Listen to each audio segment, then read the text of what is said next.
नमस्कार दोस्तों, welcome to my YouTube channel banking help. Banking help YouTube channel में आप सभी लोगों का स्वागत है। आज मैं आप लोगों के लिए एक स्पेशल वीडियो बनाना चाहूँगा।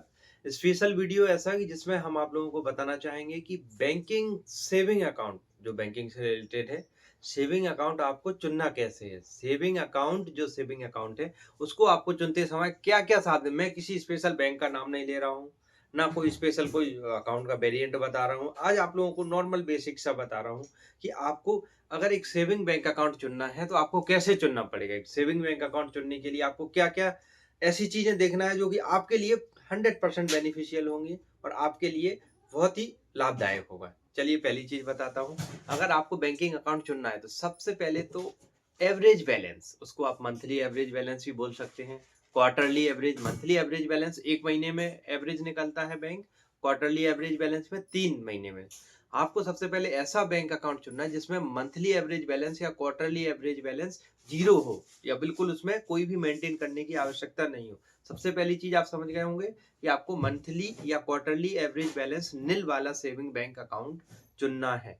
दूसरी चीज़, आपको ऐसा बैंक अकाउंट चुनना है जिसमें आपको चार्जेस सबसे कम हो। अब चार्जेस किस प्रकार के हो सकते हैं? सबसे पहले तो आपका डेबिट कार्ड का चार्जेस, कोई भी बैंक अकाउंट खोलेगा उसको डेबिट कार्ड लेगा ही लेगा। सबसे पहले आपको ये देखना है उसमें कि डेबिट कार्ड का चार्जेस बिल्कुल कम हो या ना हो तो वो ज़्यादा अच्छा है। कुछ-कुछ बैंक अकाउंट मैं आपको बताऊँगा उसमें life time free debit card मिलता है। बिल्कुल लाइफ टाइम के लिए बिल्कुल फ्री डेबिट कार्ड रहेगा। तो ऐसा बैंक अकाउंट चुनना जिसमें बैंक अकाउंट का सबसे डेबिट कार्ड का चार्जेस बैंक अकाउंट में हो ही ना, अगर हो तो बिल्कुल कम हो। अब मैं आपको तीसरी चीज़ बताना चाहूँगा, जो आपकी बैंकिंग की डेली सर्विसेज़ है, जैसे कि आपका यूपीआई है, आईएमपीएस है, आरटीजीएस है, एनईएफटी है, इन चीज़ों में आपका चार्ज सबसे कम हो। यूपीआई तो फ्री लगभग सभी बैंक अकाउंट में है, तो यूपीआई की लिमिट ठीक हो, कुछ-कुछ जो न्यू बैंक अकाउंट हैं या कुछ छोटे बैंक अकाउंट हैं, उसमें कम रहती है, उसकी तो मैं बात ही नहीं करूँगा, वो तो खोलना ही नहीं है। अपन को खोलना है नॉर्मल सेविंग अकाउंट। अब नॉर्मल सेविंग बैंक अकाउंट में ऐसा बैंक अकाउंट चुनना है जिसमें आईएमपीएस चार्जेस 0 हो, एनईएफटी चार्जेस 0 हो, आरटीजीएस चार्जेस 0 हो, एनईएफटी चार्जेस 0 हो। ये कभी न कभी इंसान को ज़रूरत पड़ती है यूपीआई के अलावा इनकी, तो इनका चार्जेस बिल्कुल 0 रहना चाहिए। तीसरा मैं आपको बताना चाहूँगा और इसमें क्या देखना है, आपको आप जो भी बैंक अकाउंट खोलते हैं, उसमें सबसे पहले आपको ये देखना चाहेंगे कि उसमें चेकबुक की फैसिलिटी है या नहीं। चेकबुक की फैसिलिटी है, तो उसका कितना चार्जेस है। कई सारे बैंक अकाउंट में आपको बताऊँगा, जिसमें कि चेकबुक का चार्जेस 0 है या निल है। तो तीसरी चीज़ आपको ये देखना है, कैसा कौन-सा बैंक अकाउंट होना चाहिए, जिसमें कि आपको चेकबुक का चार्जेस बिल्कुल ही 0 होना चाहिए। चौथा, मैं आपको इस चीज़ के लिए बताना चाहूँगा, ऐसा बैंक अकाउंट चुनना है जिसमें कि आपको सर्वर प्रॉब्लम नॉर्मल जो यूज़ में है, मतलब सर्वर प्रॉब्लम ज़्यादा बिज़ी ना आए, पता चले कि सर्वर प्रॉब्लम आज आए दिन आज सर्वर प्रॉब्लम खराब है। चौथा, जिसका कि डिजिटल लेन-देन जो डिजिटली प्लेटफ़ॉर्म लेन-देन है, वो बिल्कुल एक्यूरेट होना चाहिए, अप टू डेट। हाँ, किसी समय डाउन टाइम या मेंटेनेंस मैं मानता हूँ, बैंकों का कभी-कभी चलता है कि वो ये चीज़ देखी जाती है कि बैंकों का डाउन टाइम या मेंटेनेंस बहुत कम हफ्ते में है या मंथली हो। किसी-किसी बैंक का जो कुछ बैंक है उनमें डेली या 2 दिन में कभी ना, तो ऐसे बैंक से आपको बिल्कुल बचना है कि जिसका भी सर्वर जो डिजिटली प्लेटफ़ॉर्म है, वो बिल्कुल एक्यूरेट होना चाहिए। बिल्कुल कंप्लीटली ऐसा नहीं कि कभी भी आपने पेमेंट किया एक बार वो फ़िल प्रोसेसिंग में चला गया। प्रोसेसिंग में चला गया 24 से 48 घंटे ना तो वो सामने वाले पे पहुँचता है, ना आपके पास रहता है। तो उस समय भी सब परेशानी का सबसे बड़ा सबब रहता है। 5वीं चीज़ मैं सबसे बड़ी चीज़ बताना चाहूँगा, ऐसा बैंक अकाउंट चुनना हो जो पैन इंडिया फ्री हो। पैन इंडिया फ्री हो, ये बात मैं बता रहा हूँ आपको। पैन इंडिया मतलब ये है कि मान लो आपके घर के पास कोई ब्रांच है और आप मान लो दिल्ली गए हैं कुछ काम से। तो आप दिल्ली गए हैं तो वहाँ कुछ काम पड़ गया, तो आप दोबारा से लौट के थोड़ी घर आएँगे उस काम के लिए, उस समय अर्जेंट आपको नीड है। तो स भारत की सभी ब्रांचों में हर कस्टमर को किसी भी ब्रांच में उसके होम ब्रांच जैसी फैसिलिटी दे, उसको बोलते हैं पैन इंडिया फैसिलिटी। आपको ये देखना है कि जो भी मैं बैंक अकाउंट खोल रहा हूँ, उस हमारे बैंक अकाउंट में जो भी जिस भी बैंक का है, तो उस बैंक में पैन इंडिया फैसिलिटी अगर होगी, कुछ-कुछ कई-कई जगह मैंने देखा है कि वो परेशान होते हैं, कोई बैंगलोर चला गया, कोई ड्यूटी कर रहा है, कोई रहने वाला यूपी, एमपी या राजस्थान या उड़ीसा का है, तो क्या वो इतनी दूर दोबारा आएगा कुछ इमरजेंसी में? तो पैन इंडिया फैसिलिटी बहुत अच्छी फैसिलिटी है, ये सिलेक्टेड बैंकों में है। मैं आपको बताऊँगा आगे कि कौन-कौन से बैंक में पैन इंडिया फैसिलिटी है। अभी तो मैं आपको ये 8-10 पॉइंट ऐसे गिना रहा हूँ जिसमें आपको आसानी हो सके कि हम किस बैंक में खाता खोलें या कौन-सा बैंक हमारे लिए सबसे बेस्ट है।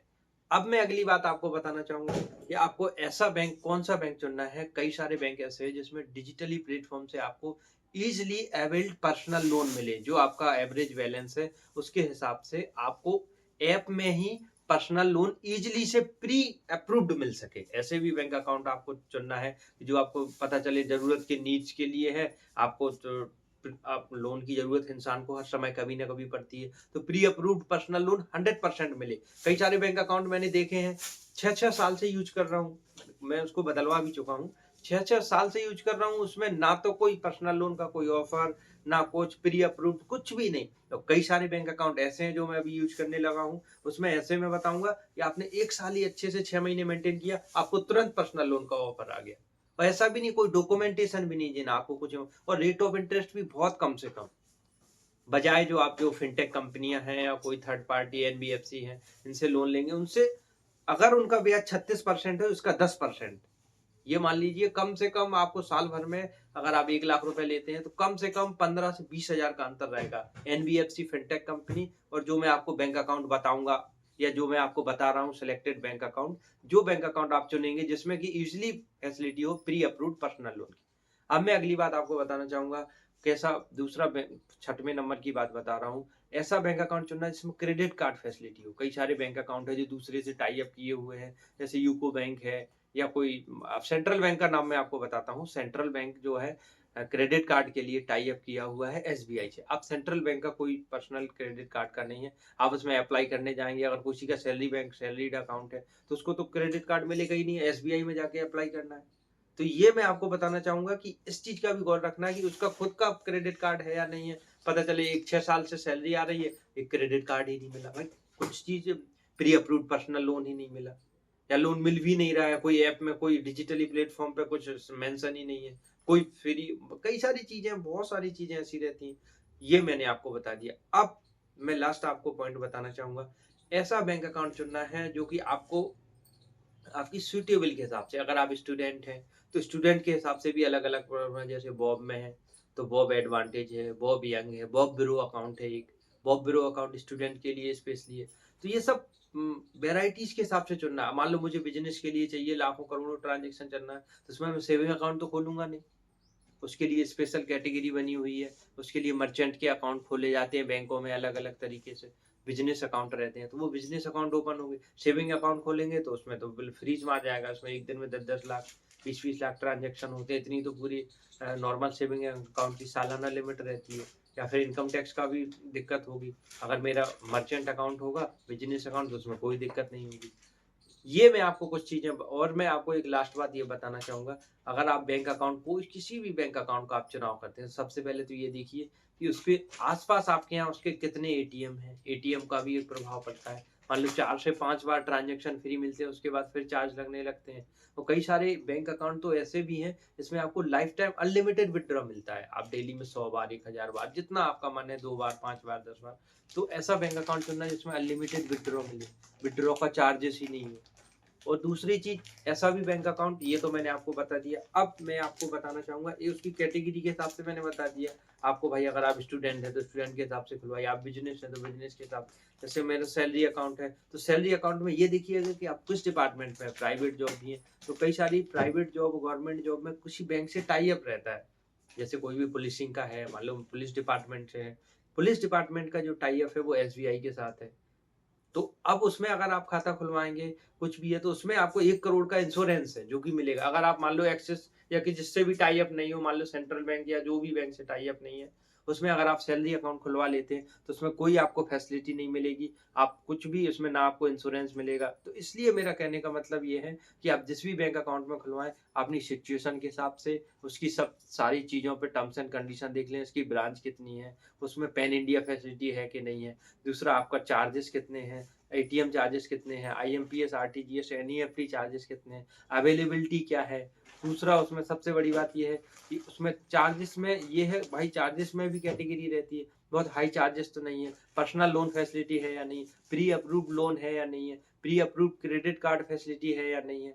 दूसरा, बैंक की क्या उसकी टाइमिंग है, डिजिटली क्या-क्या प्लेटफ़ॉर्म है, डिजिटली आपको एक्सेस करने का मिलेगा या नहीं। पता चले डिजिटल एक्सेस करने का प्लेटफ़ॉर्म या डिजिटल ऐप नहीं है, ऐप है तो सर्वर डाउन कितना रहता है, क्या उसकी खासियत है, ये सब चीज़ों का ध्यान रखना है। मैं अगली वीडियो में आपको और भी विस्तार से बताऊँगा। इस वीडियो में मैंने आपको जानकारी दी है। अगर आपको मेरी जानकारी अच्छी लगी हो तो चैनल को लाइक, शेयर, सब्सक्राइब। जय हिंद।